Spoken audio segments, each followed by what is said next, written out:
Banana and Bears Rugby Pod. You can't sit still, can you? You're just giggling away in the back of the class there. You're I just just like, really want to repeat your woman when she's like, recording in progress. But it ruins the start of the podcast. I think people would miss it if you didn't at this stage. Welcome everybody to, I'm not sure what episode we're on. We're in the Gobi Desert at the moment of rugby. We don't know, are we looking left or looking right or where we're supposed to be? And Jesus Christ, it's this been a rugby, long old slog. This Rugby World Cup seemed to start in the blistering heat of the summer, and now it's still going on.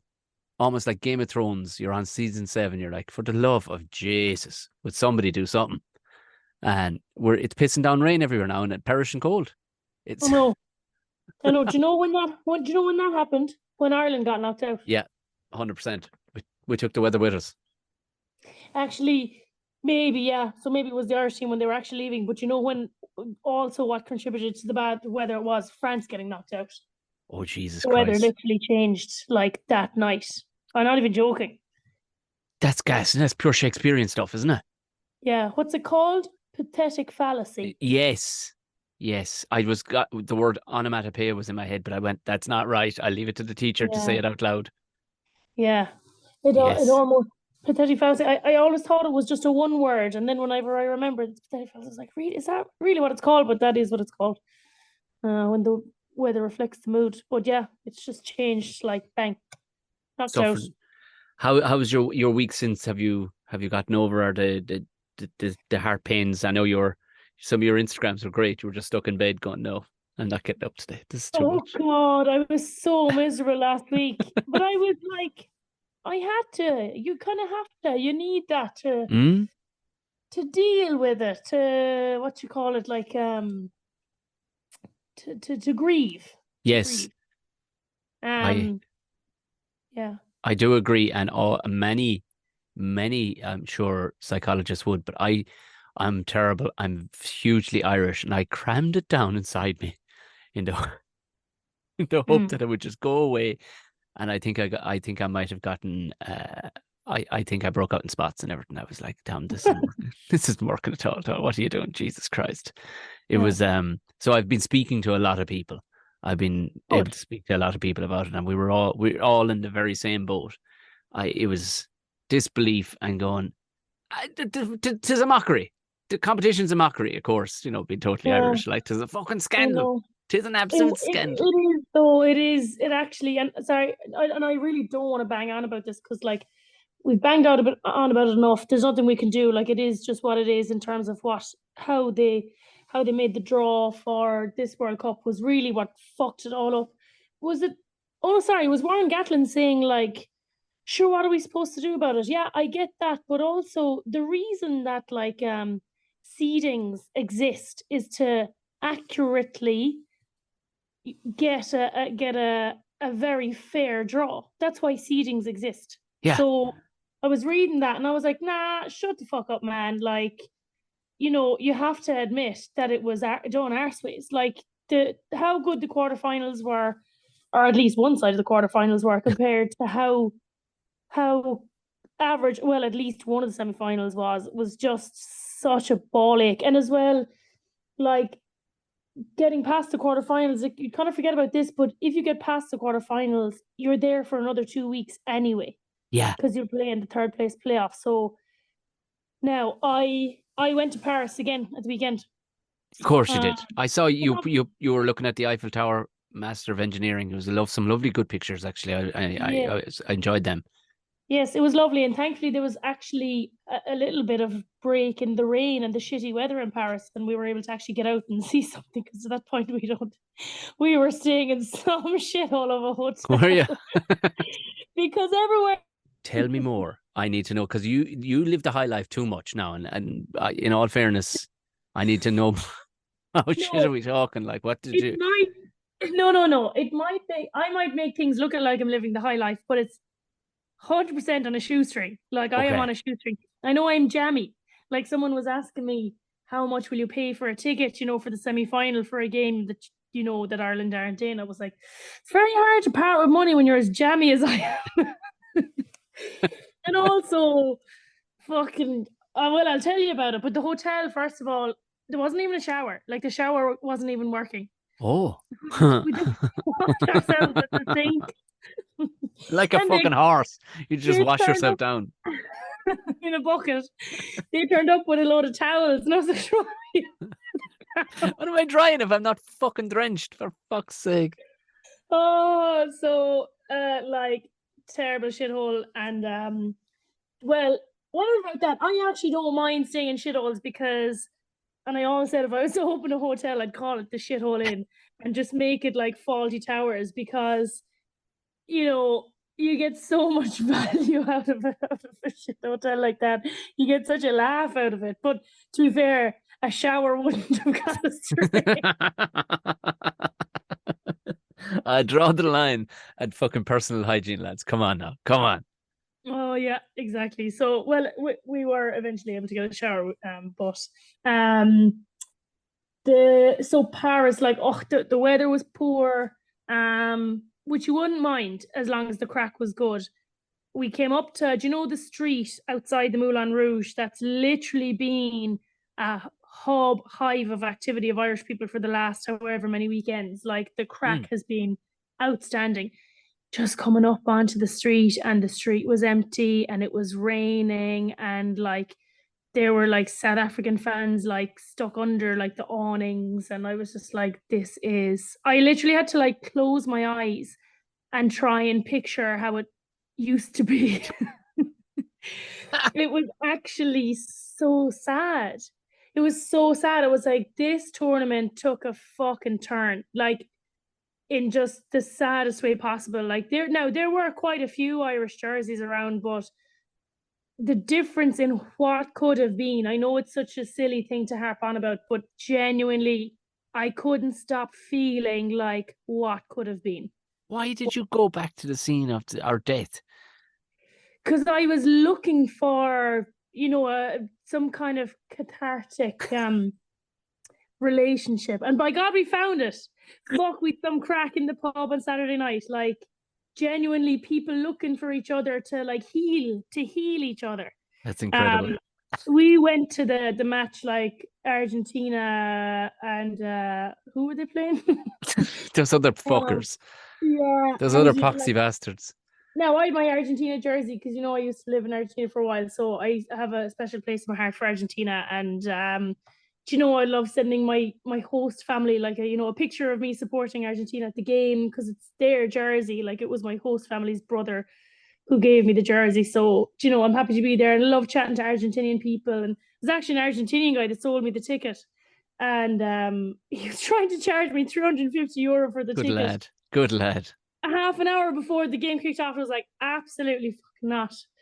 And I gave him considerably less anyway, because he would have gotten fucking nothing for it anyway. So we had unbelievable seats, but the difference in atmosphere, like, yeah, what was it like being there?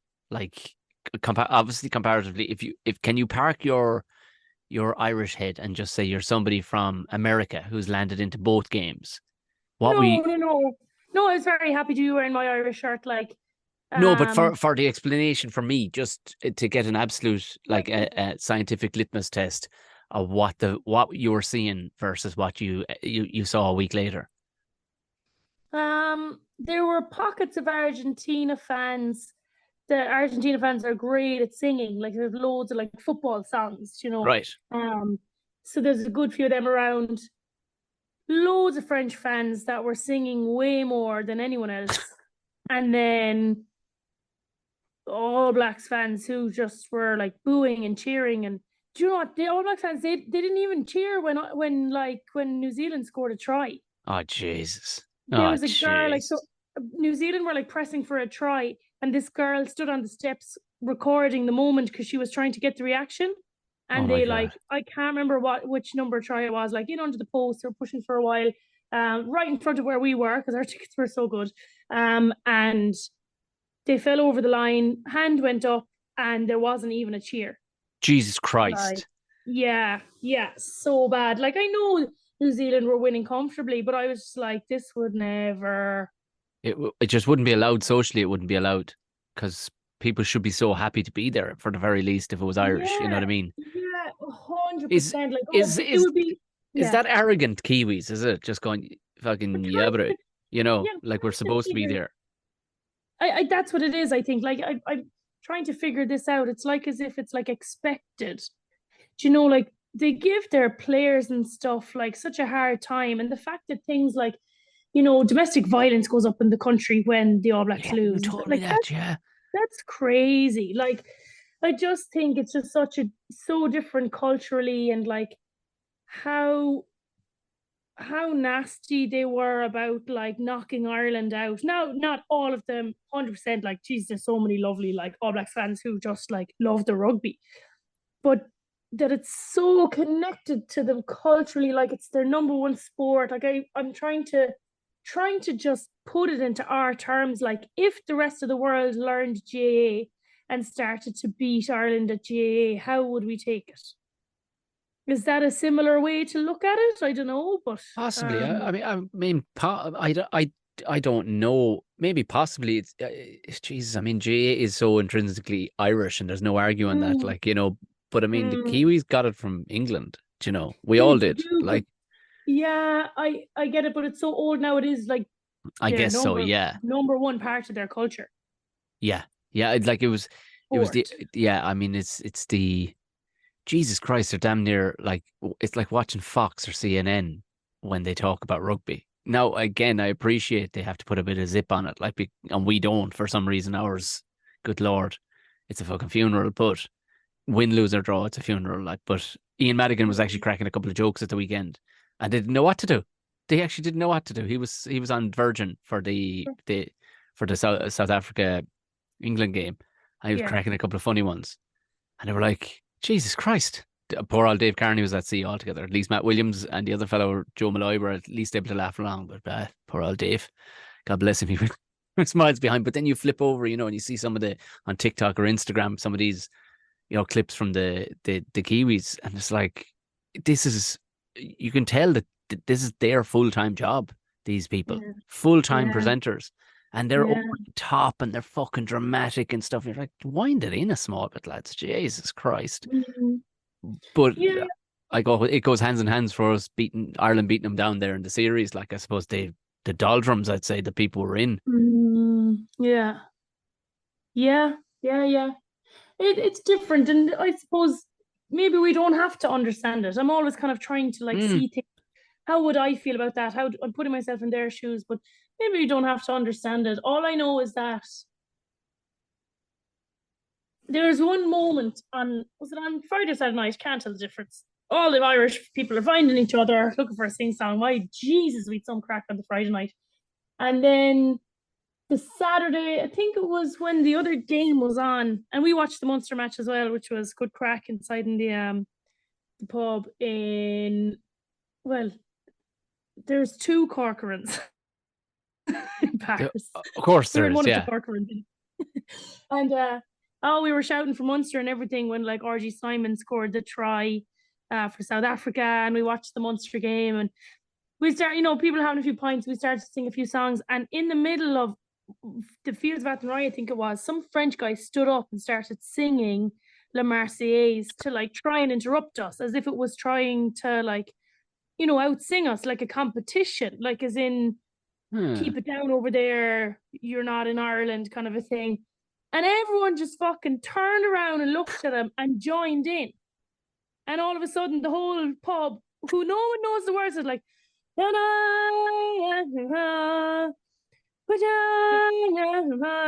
Marchand, Marchand,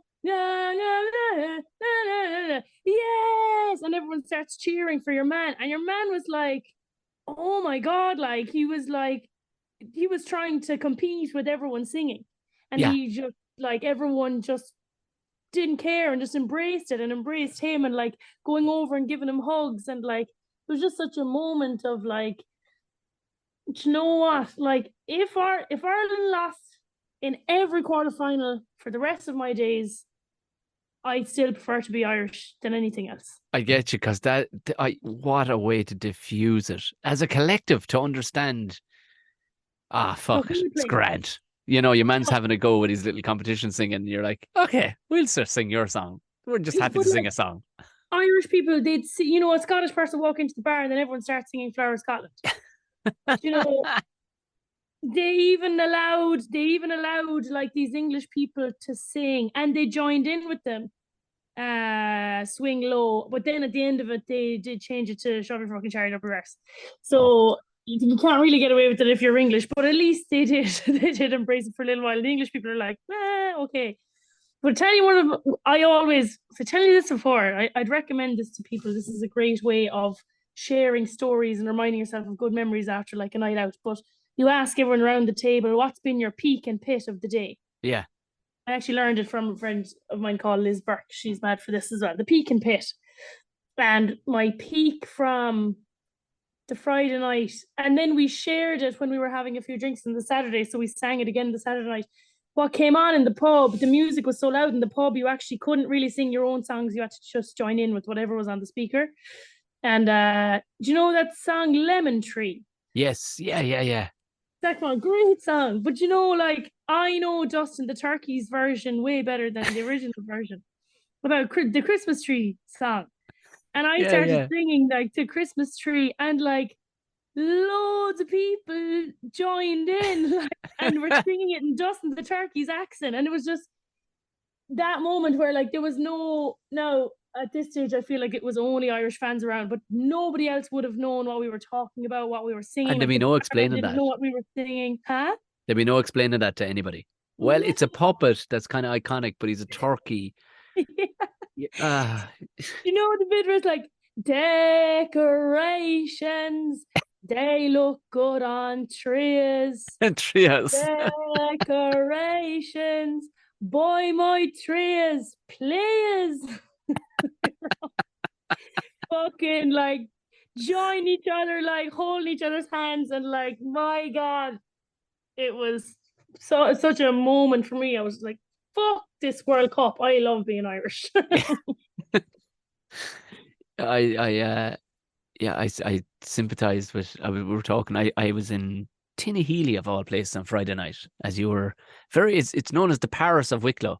It's not. But it's a nice town, and it's a gorgeous theatre, a little a former courthouse.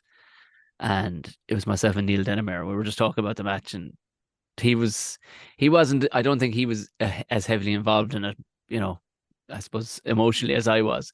But in full fairness, he was like, yeah, because that gig wasn't going to go ahead. Like, that gig was on a knife edge from a couple of weeks out, because it wouldn't have gone ahead. It wouldn't have gone. He was like, oh, fuck it, because we're playing the Friday night now, aren't we? Okay, well, I don't have to tell you to stand by and don't take another gig if you don't mind. And I was like, nope, that's fine. But I'll tell you now, I hope we're not doing the gig, and lo and behold, he walked in, and I'm like, so we're here. So he's like, yeah. And it should be a very happy time, because we're about to have a lot of fun. But the reason behind us being there was like, yeah. And I pretty much opened with that when I went out on stage. It's like, we wouldn't have. Sorry, you're here, kind of a thing. Yeah, and in fairness, everybody kind of was like, in a collective 120 people or whatever was there, is a small little theatre, and a collective kind of. I was like, right, on with the fucking show, so let's have some crack, and everybody was like, oh, yeah, exactly. We might have crack instead of fucking sitting at home crying. By the way, I think a lot of people listened to our podcast last week as a means to heal as well. Oh, good. Welcome back this week, people who are healing. I hope that tremendous. Yeah, I mean, even this will tell you, I'd even I think I told you, I'd asked for early gigs only if possible from a couple of months. That's how presumptuous I was, from a couple of months out for this weekend. Bollocks. For this, I know. But I jinxed it my whole this. But we from a couple of months out, and it was for the Galway Comedy Festival this weekend. So I mean, I'm very much looking forward to that. But my show that I'm doing, which is actually going to be fun, I think I was telling you about it, is where I take a group of 150 people to 3 different venues to meet comedians that they're about to perform for. So it's 3 different venues, and I'm walking around like a guide of fucking Galway, kind of, even though I know nothing about Galway, but just bring them to 3 different places. But it'll be the notion was that, well, there you go, Tom, there's your early gig. I'm like, I would have taken a late one now as well, but it's too late. I had all sorts of plans, but it worked out fine in the end anyway. But it should be a good weekend in Galway, and if I see Mac Hansen, I'll buy him a drink because Oh, if what a anybody, hero. oh, did you see what I loved? I did. Did you see but there was a clip of Paul, like the juxtaposition between two different personalities. Like Paul O'Connell was at the Munster match at the weekend looking hyper intense. Now I think his nephew was playing Oh, yeah. That Gleason lad who's built like fucking Thor, Yes. and he's just looking super intense. He really in it, and then you take the clip of Mac Hansen in his Carhartt like workman's jacket on like his 15 pint for sure, slurping it down the fucking face and jumper and every fucking thing at the Connacht match. It's like, yeah, Mac, that's the guy. I love rugby for that as well, though. Like, Yeah, it's kind of encouraged to have a few drinks and, like, I hope that person's, getting their good time off now, even though drinking, Jesus, like, if you'd feel worse the next day. You'd be like trying to recover and you'd be like, oh, Jesus, adding like 3 days recovery to it. But you need it. You need yeah. it for the crack. And like, it's very much part of, the rugby, like, recovery way of doing things. I actually, yesterday, what day is today? Yeah. Well, Sunday after the England game, I was having a pizza in the afternoon in Paris, and the whole England squad came and sat down next to us having beers and food. Wow. Yeah. I bet they look pretty beaten up. Yeah. Yeah. Oh, they look great actually. Didn't They did. They were all in their civvies, so they all have got nice clothes. They're all very stylish now, I must say. They would be. Yeah, they would be. Yeah. If ever there was a picture to be taken, a 5-second, gif of what a rugby player looks like who's emptied it completely. Tom Curry coming off that pitch, and all credit to him, like coming off the pitch. The shot of him, like the fucking bloody plaster across the nose, fucked up eye. Yeah. Limping, just in bits, like absolutely emptied it. I mean, I suppose there's no point in really talking about the non-game because it only vexes that was New Zealand and Argentina making, as I said, making a fuck of the tournament, as I was told during the week, making a fuck of it. Yeah. Okay, right. I won't argue with you, but we said it last week that we might go for England. Was there any part of you kind of going, man, England, the fuck, man?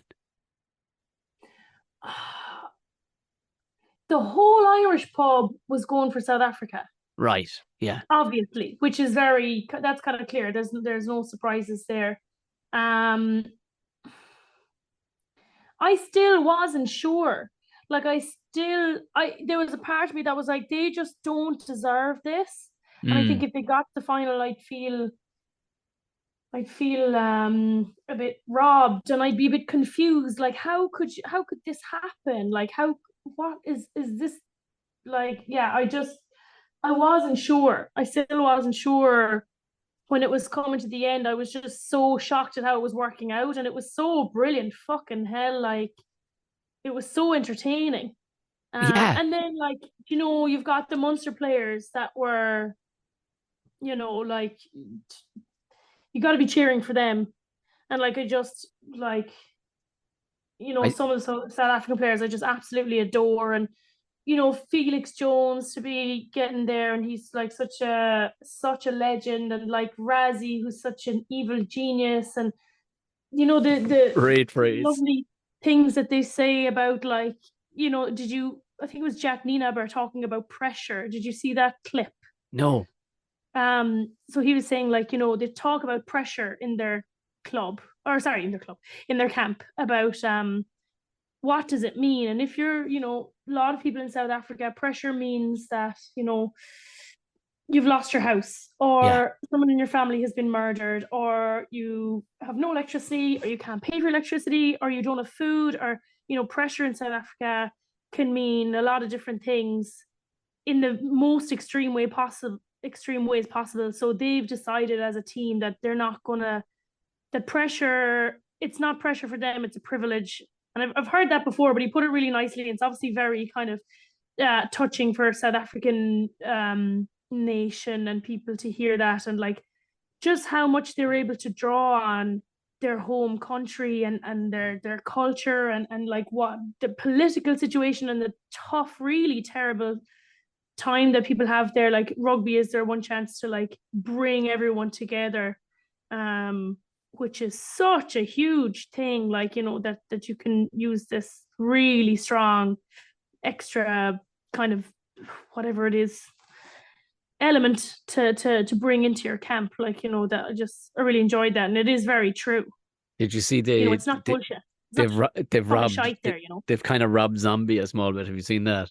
If it did the rounds, so it looked like they were in a fucking, I don't know, a giant marquee. These fans that were obviously watching the match somewhere back in South Africa, and they were singing in the most. It was hilarious. They were actually. Do you know what always cracks me up is when singers sing in their own accents. Do you know, from any place? Yes, Like, I so love that as well. you know, like you know, Paolo Nutini sometimes sings in his accent, or and I will walk 500, like it's absolutely Yeah. a Scottish person. They were absolutely not even trying to do any accent. They were just singing all in a South African accent, and they were like, in your head, Razi, so instead of Zombie, they were saying Razi, and it was. It was like something my child would sing. It was fucking brilliant. It was like, you robbing bastards, but fuck it, it's kind of funny. And you're 100% right. He is in everybody's head, the mad bastard. He's I mean, there was a moment where do you know what it was? I wasn't going for England. And also I was back and forth with a mate of mine, one of the few comedians that knows a lot about rugby. Shout out to Colin Geddes. And we're back and forth. And he's going, what are your feelings? I went, I can't dislike England in this moment, right? I can't, because they're giving it their fucking all. But also, they cannot fucking go to the final. They can't.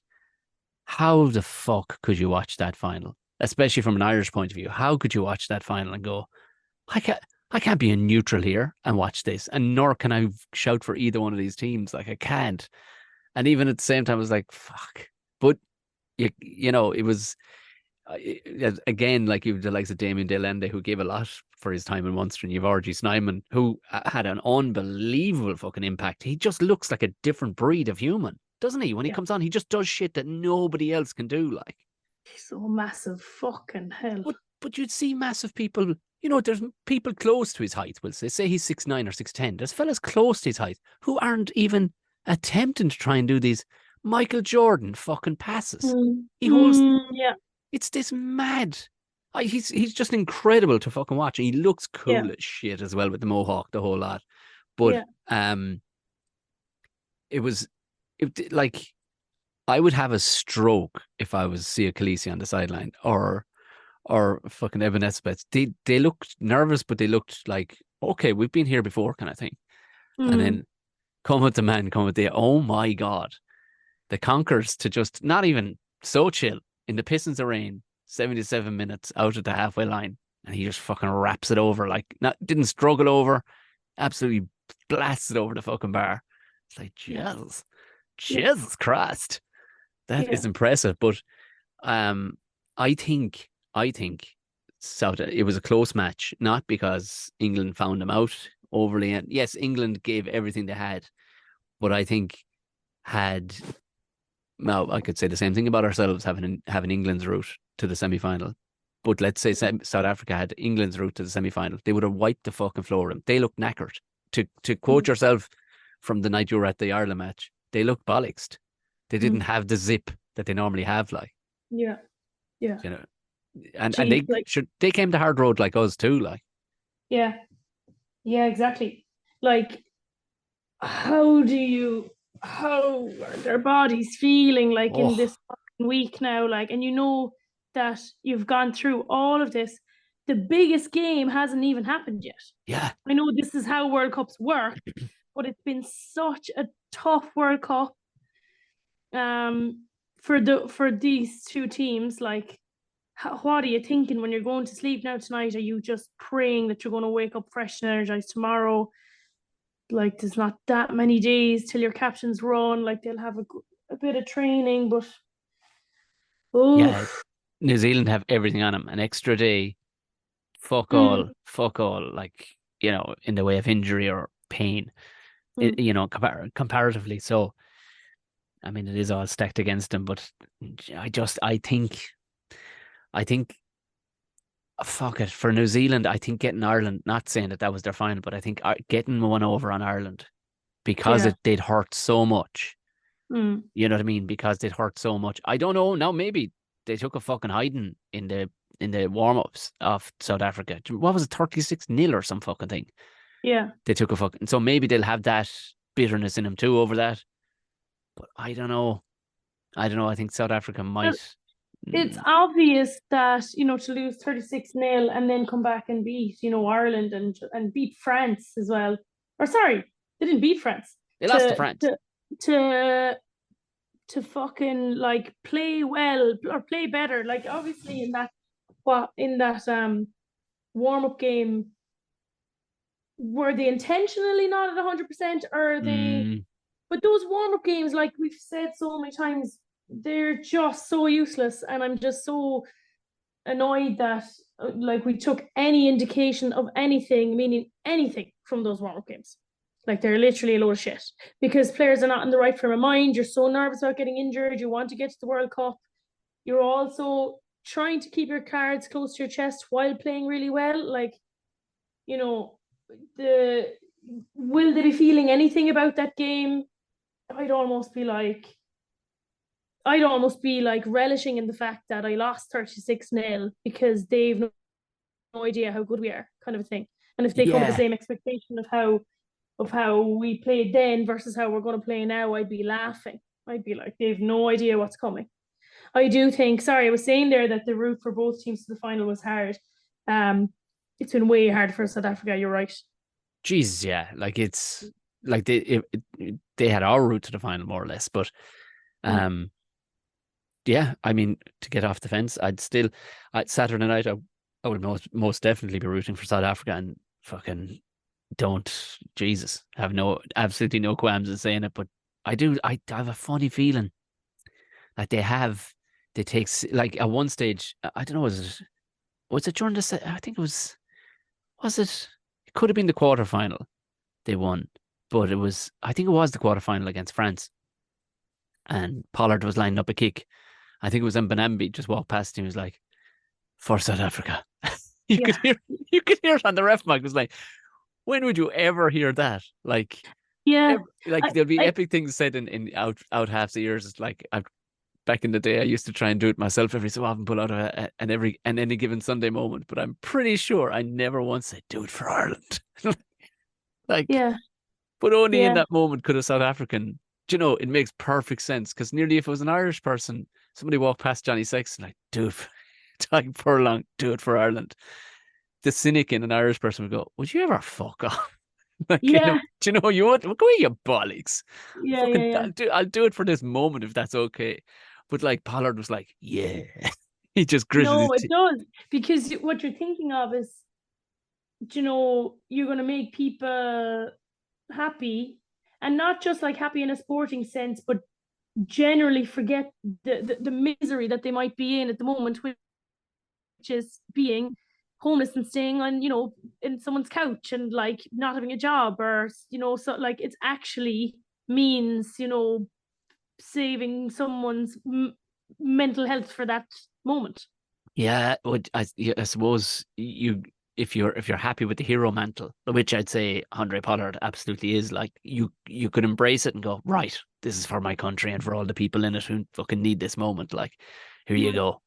Yeah, I'm sure he said it deliberately into the ref's mic as well, because he said it in front of the ref. I'm sure he knew that message was going back to South Africa as well.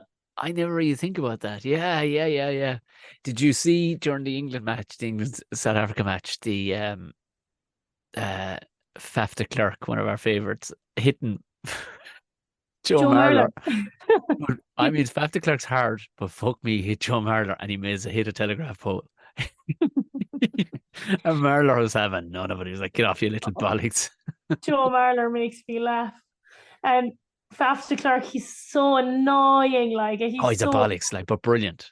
Yeah, exactly. He's so, and Joe Marler just like flinging him away. A girl, she does really good rugby content. She's called Rugby with Amy. she did. She kind of reenacted it with a mop. Like the mop flies in, and she picks up the mop, and she's swinging around the mop. It's really funny.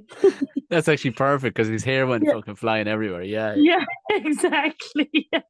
Makes it look so dramatic when his hair goes flying all over the place. That's it. It wouldn't look half as much if you had a shaved head or a tight haircut, but just the hair goes flying everywhere like fucking Tina Turner in her prime. Like, and the next thing but it doesn't take a tack. He doesn't give a shit whether he mills somebody or whether he bounces off him out faff. He's just like, yeah, grand.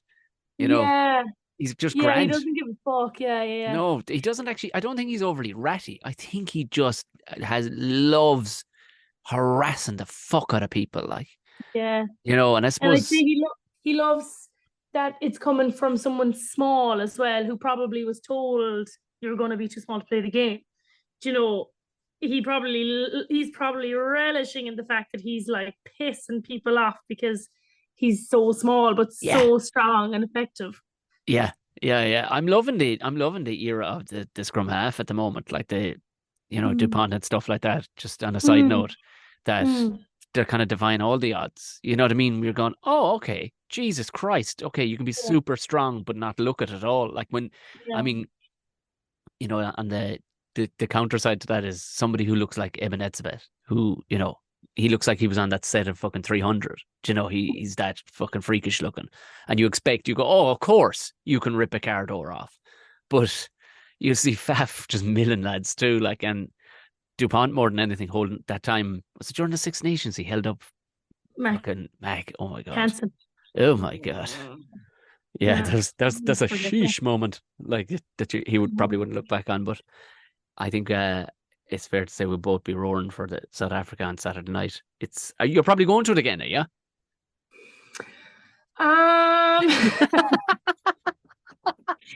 will decide at 2:00 on Saturday. Yeah, so I can expect at some point during the gig is just my phone buzz and it'll be a picture of you with 2 thumbs up, wearing some sort of green, going, well, I'm away. Wearing my Irish jersey, like on the way. Yeah. Sure, we'll see. We touched on, like, so you got to watch the Munster match. So the rundown for anybody who didn't, everybody's back at the first round of the URC. Leinster lost to Glasgow. Glasgow played very fucking well. On a side note to all that, Ben Healy started for Edinburgh. Looked unreal. He looked unfucking real. Of course, did he get man of the match? Yeah, he looked unreal. So of course he did. Connacht beat Ospreys. JJ Hanrahan, fair play. Great to see him back in Ireland again. Had a great game. I think he did. I don't know. No, he didn't get man of the match. I think it was one of the props, Joe something or other. And Ulster beat Zebra over there. And Munster was the full game we both watched. But I thought it was a fucking enthralling game. A great game. A first round of the URC, or normally an old, oh Jesus, kind of a game like. But it was a belter. Very injected with young, excited players that have been waiting for fucking ages to get going because everything's been delayed because of the World Cup. So they're obviously all just like, fucking let me go. Yeah. And very exciting, injecting, a lot of them getting their opportunity now as well, that all the Irish players have been away. And yeah, I really enjoyed it. I'm looking forward to URC and Heineken Cup. And Top 14 is back on Sunday as well. So can't wait for all the kind of domestic rugby to fucking catch fire again. And not in any way patronising way, but I'm very, very happy for Mr. Joseph Carberry. He played a fucking stormer. Got man of the match as well. By Jesus Christ, it was almost like a moment of, Joey can do things that other out halves can't do when his confidence is up. And by God, did he look good when he decided to start cutting people up. It was, and he's been working on his tackling. He's ploughing into lads, South African lads. Delighted for him. Delighted. Do you know, and somebody I love, and when Munster played the Sharks, or anybody plays the Sharks, there's one player I love seeing. And he should count himself, I suppose, kind of unlucky that, I guess, 2 amazing fucking South Africa have been blessed with amazing wingers, but it's Vernon Cock, with the long head of hair. I was going to ask you a second ago when we were talking about Faf to Clark. Do you ever watch Werner Cock play? I love him. I love him. It's the same as Faf de Klerk. He is Pure like he's uber electric. energy, exaggerates everything. He's like all the time, like fucking yeah. I love watching Werner Cock play. He has, but he's as hard as fucking iron as well. Like hitting people, like plowing them down. Like you just want the ball to get out to him, so his big old head of hair starts flopping everywhere. But fucking hell! But like a cool cat all around. It wasn't his fault, but it was what they call, I suppose, a rugby incident. It was a jump into the air, and a young player from Munster was making his debut called Fionn Gibbons. He was on and looked good for a couple of minutes. Some nice footwork and stuff, but he jumped and Werner Cock I think he kind of hit off a Munster player whose head went flying into young Gibbons. He was down for a HIA. They were checking on him, and Cock came over, and rather than the usual just look or maybe a pat in the chest, he actually got down on one knee. Did you see that? No, I didn't see that. He was down on one knee. The medic was on the other side talking to him, and Werner Cock kneeled down beside him and was there for the length of time that the medic was there, a good minute and a half talking to him. Yep. And you're like, okay, you're a cool cat. There's a reason why I like you. You're pure rugby, like. Do you know what I mean? Pure raw rugby. No shit out of him at all. Just looks cool as shit and plays. Plays out of his skin and plays like literally puts 110% into everything. But yeah, it's really like has real feelings for the other players and stuff. Yeah. Like there was a clip of Werner Cock, like, and I think it might have been Rugby Pass. You know, they put the Barbie song over each other. And it's actually such a cute clip because he makes this fucking unbelievable tackle and then he poaches on the ball. So literally your perfect, ideal textbook tackle, bounce up, get on the ball. Yeah. And this player comes absolutely fucking flying in, and it looks like Werner Cock has the steal. And he fucking nails Werner Cock, and Werner Cock loses the ball, and the ruck continues as normal. And literally Werner Cock stands up and he's patting your man on the back, like, what a good clear out, like, well done. Yeah. Anybody else would fucking call the guards for something. I was like, I commented underneath me, like, this is so cute because I would have been fucking raging. Yeah. Yeah. Like, yes, fuck you anyway, like, for clearing me out of the ball so well. And he literally, like, hand on the shoulder, like the Barbie music is playing, and I was like, I fucking love Werner Cock. He's so OTT in all the best ways possible.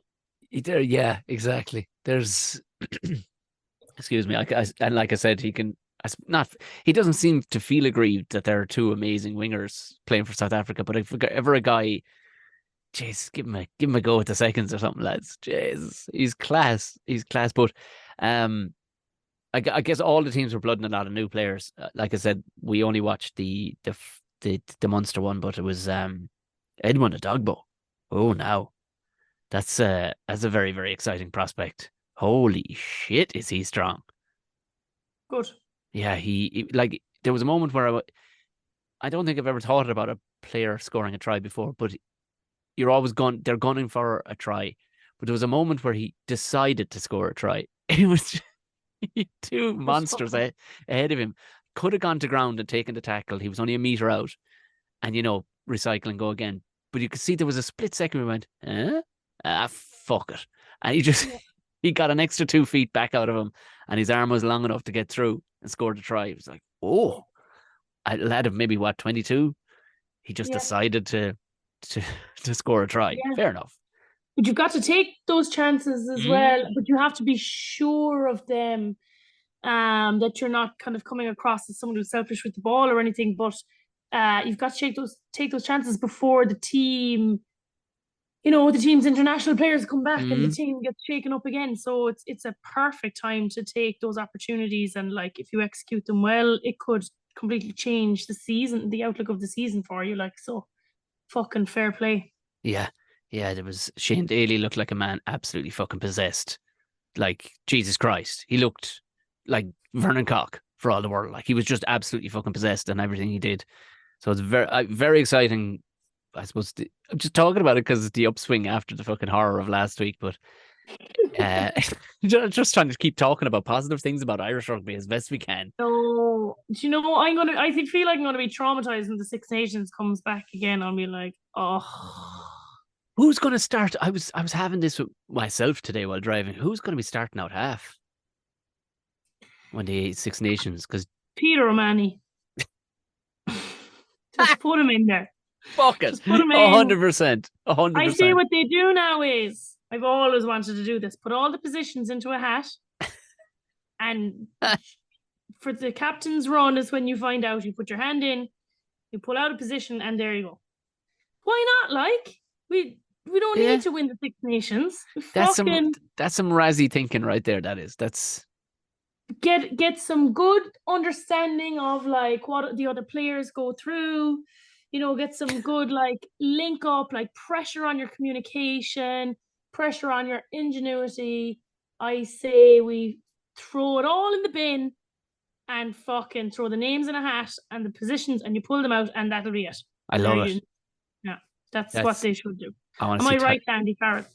I want to see Tyke Furlong out in the wing. That's simple as that. It's who's captain? Who's the new captain? Because I mean they've been talking about Ryan for years, like that. He's captain material. He's captain material. Like, but so yeah, is it time or is it too early? Does he need a bit more time? Well, who else is there? I mean, it's either that or Peter O'Mahony. That's it. Because they need to be starters. Do you know what I mean? Yeah. Will Peter O'Mahony? He probably hasn't given his answer yet, but he kind of has to commit to nearly 4 years to Andy Farrell, doesn't he? If that's his, you know. Well, you could share the role. You could share the role between the two. Like, I don't know. So for in the women's WXV competition at the moment, so Ireland, they beat Colombia at the weekend. Oh yeah. And the captaincy now, it seems to be a temporary thing, but I don't see why, if it's working, you wouldn't keep it. But Sam Monaghan and Adele McMahon are the captains. Like Leo Varadkar and Micheál Martin, they swap it every so often. Yeah, but I feel like Leo Varadkar is a back and Micheál Martin's a forward. So the thing which is usually like, if you choose co-captains, usually it's one back and one forward, or you're captain a forward and your vice captain is a back, or vice versa. But like Sam and Tricky, they're second row and back row.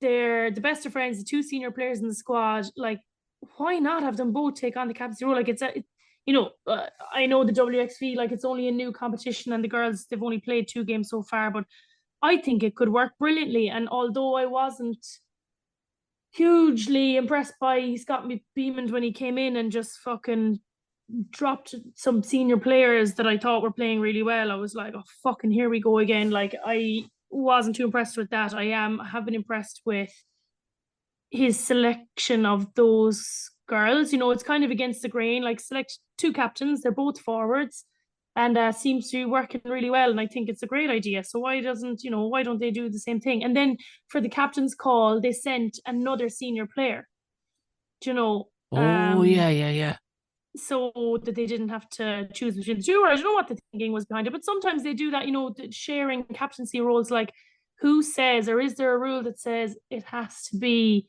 one player for the Six Nations? Oh my God. Okay. I like it. I do like it. Yeah, I like it. Before we head away, other news, my cat is away. He's off. He's out the cat flap. He's had his nibbles. He's shit in the tray, and he's away, which is quite an unsung hero, I would say. Well, yeah, Jesus. I mean, our back line was the envy of the world for a while. So, but, people talk a lot about managers and captains and different types of specialist coaches, but you'd never hear a lot of chat about my cat. No, you wouldn't. And I mean, I suppose he doesn't garner headlines in any way, like, but I mean, the guy's done it all himself, like, but it is an interesting one. I don't know where he's off to, but my first thought was, and because one half my brain had wanted to forget this fact and this nugget of information that I heard earlier in the day, is I was like, well, ring Felix. Oh no, I just remembered where Felix Jones is going. I know. Yeah.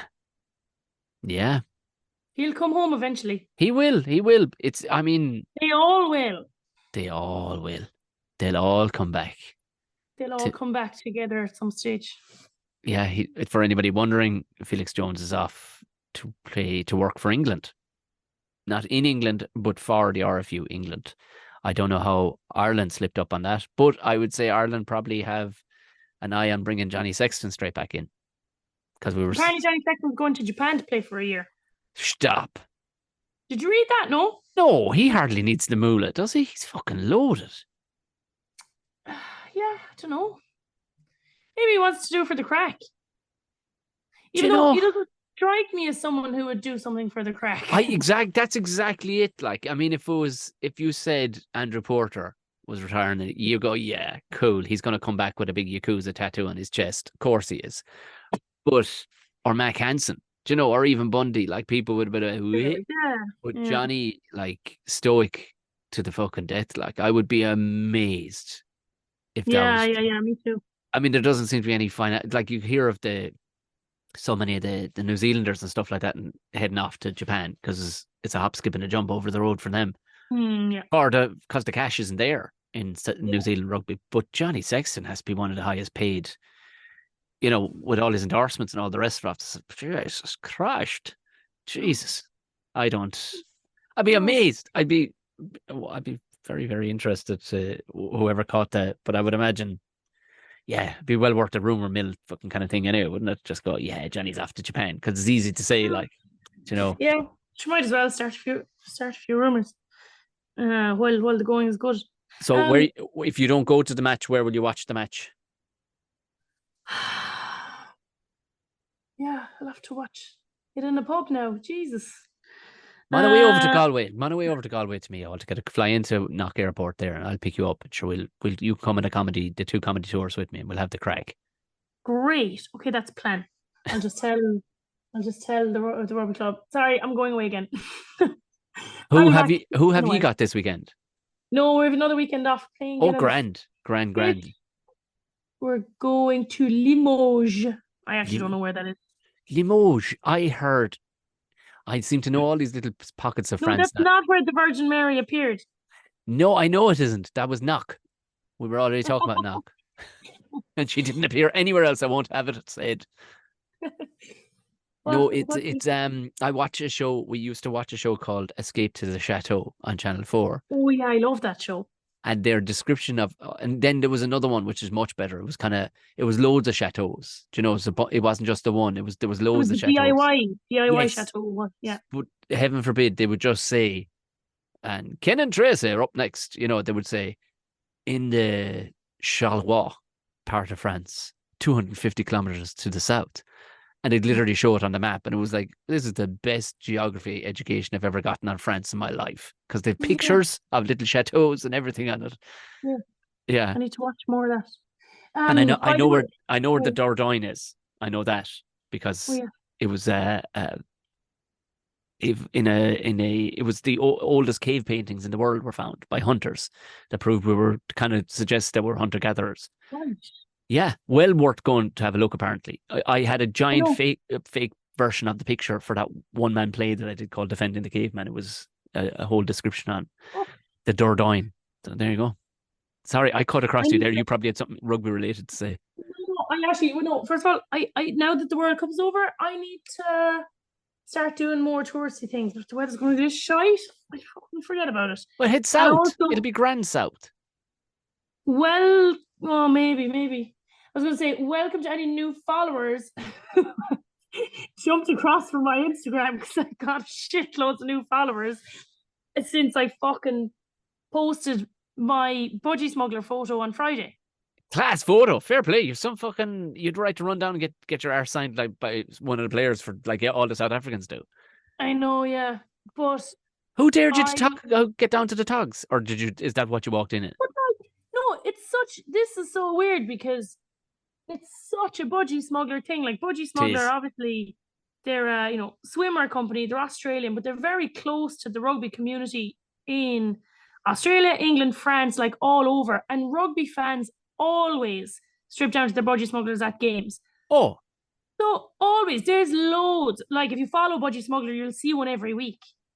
So if like, the reaction has been like, what the fuck? Like a headline on the Sun saying former Irish player strips down to her knickers, strips naked down to her knickers at the game, and I was like, They wrote about you in the Sun.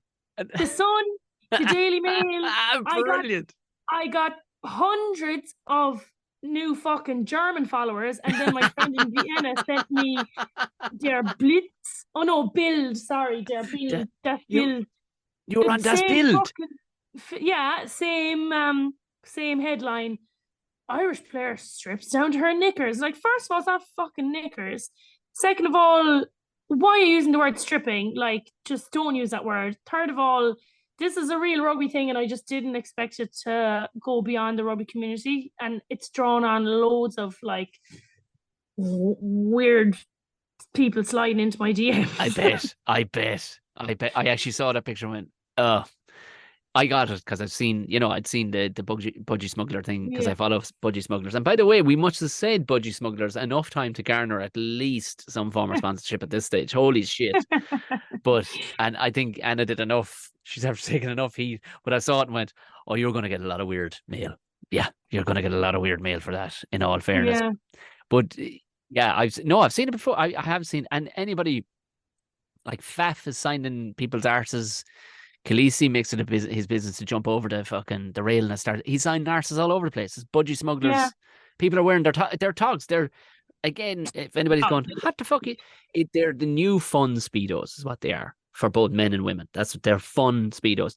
They were voted. They're kind of ironic in their popularity, like Crocs. I listened to a great interview with the owner, and he was like, we had no idea they were going to. We wanted to make fun ones for fun, and we were actually at one stage voted uglier than Crocs, like worst piece of clothing wear than Crocs, and the whole office was like, yes, because it's like the mullet. It's like, it's just for the crack, relax, like, but. Exactly. It's to push away that notion of like, well, who actually gives a fuck? Yeah, exactly. You make fun of people wearing Speedos, but why should you make fun of what other people are wearing?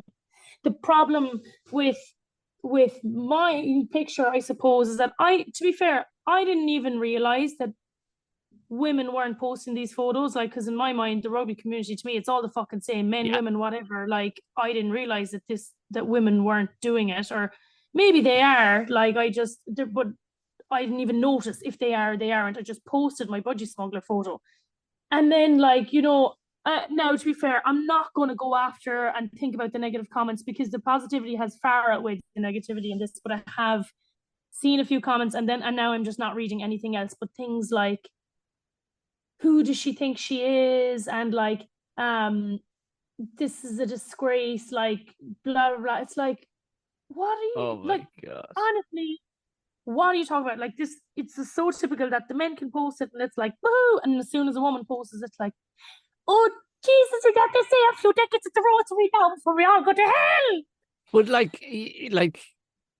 it's so bizarre, because it's that anybody, I suppose it's not bizarre. I know the fucking absolute windy lickers that are out there. I don't know why I'm saying this, but if you were an influencer of some sort who was constantly talking off, hey guys, just here in Mexico, and for no reason at all other than self-gratification, not having, like, you were doing it's nearly a cliche. Well, it's not, I suppose, but like, you did the thing with the Louvre where you stood on the stone and put your finger on the top of it, which you can do with the Taj Mahal and the Eiffel Tower. You did that from a rugby point of view, where you get your Budgie Smugglers out, get out the rig for everybody, way, and that's all it's meant to be. But like I said, if you were on a beach in Guadalajara or something, gone, just live my best life, hashtag fucking travel bug. People go, class, you go, girl. Whereas like here, it's like, what the fuck? This is way more crack. What are you talking about? It's having the fucking crack. Yeah. I think people aren't ready for the crack. No, they do. But people don't like other people having the crack or something. No. I don't know what it is. Anyway, fuck them. We'll continue to have the crack.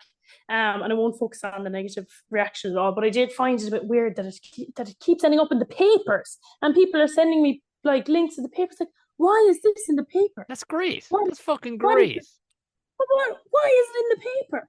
Like, Why, you, whoever was writing about it, maybe whoever wrote about it ever listens to our podcast because they know that I'm a player and coach in La Rochelle, and I haven't posted that anywhere at all. I only talk about it on the podcast, so maybe they're a listener. So whoever wrote it, thanks for writing such a nice article. There's a Freudian slip in there somewhere. Thanks for article about me, but I just don't understand why this is in the news. It's not news. Do you know what? What you need to do is hang on, wait till you're like 62 and you've drank all the pints in the world, and then do it again and see what the reaction is then. Because be like, go girl, go. See, it doesn't help like that. You're back in great rig. The rig is in good shape again, and you're like, have a fucking go. It's the fucking budgie smuggler queen. Do you know what I mean? You're the fucking messer. That's all you could look like. If I was in the crowd, didn't even know you, go, look at this fucking legend over here. Look at this. I bet you any money she's down in pints all over. Do you know what I mean? It would be. But then I get it. Fucking Blackgarden is part of the rugby world. It's supposed to be a fucking mess. Exactly. But it's like the drinking thing we were talking about a minute ago. But also, there was a group of fellas, of men from Ljubljana, from Slovenia, rugby. They had really cool jerseys sitting near us. We were taking that photo. And one of them takes out his own phone, starts taking photos of me. And I was like, no, excuse me, sorry, I didn't say you could take photos of me. And I gave out to him, and he was like, oh, sorry. Puts his phone away. So I was like, right, okay, now carry on. Maybe he thought you were a rep or something for fucking budgie smugglers. Like, but he was laughing. I like that. I know, yeah. I guess in the moment it might have shocked people, but at the same time you're like, oh yeah, class. And at the same time, like, I would expect the next person up to have a mullet, a gut in their budgie smugglers. Do you know what I mean? The same way. I'll go, yeah. Like I was talking with a chap this morning. He was playing against Skibbereen at the weekend for Kilfeacle, and they won. And I says, well, how was it? He goes, he says, one of the greatest things I've ever seen. He says, they're out half. He says, we were told he was good, and he was from Australia. And he says, and he says, I'm looking along, Colin, where's the out half? I see a guy that looks like a prop, a fat prop. He's wearing a number 5 jersey. Okay, that doesn't make sense. Why is he standing the out, lads? Why is he? He's the out half, lads.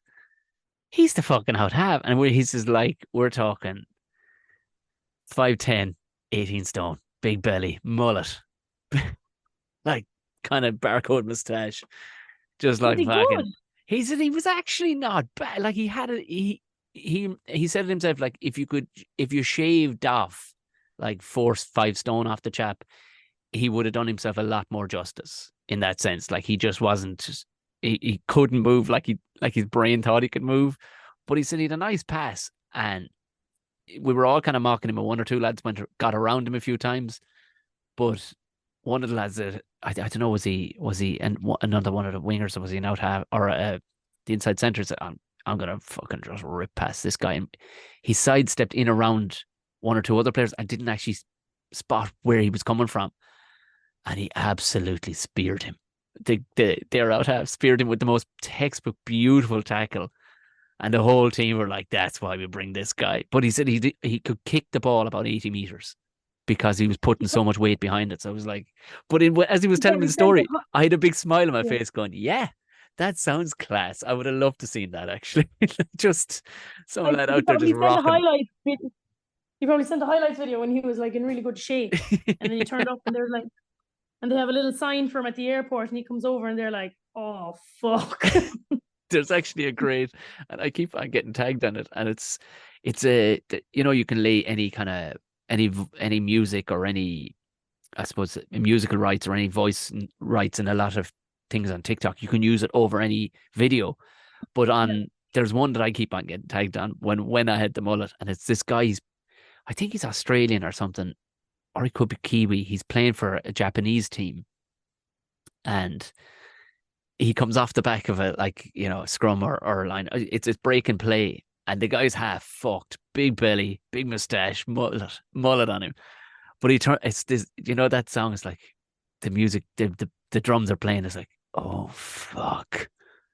And it's like the sexiest, but it's supposed to be like the sexiest person ever is about to get out of a pool. And this guy just turns and his entire mullet just swings out horizontally and he's like, blows out a big fucking blow of air like he's fucked. But there's this moment where it's like, the sexiest man that ever walked here. It's just, but it's indicative purely of that whole budgie smuggler having a fucking laugh. Do you know?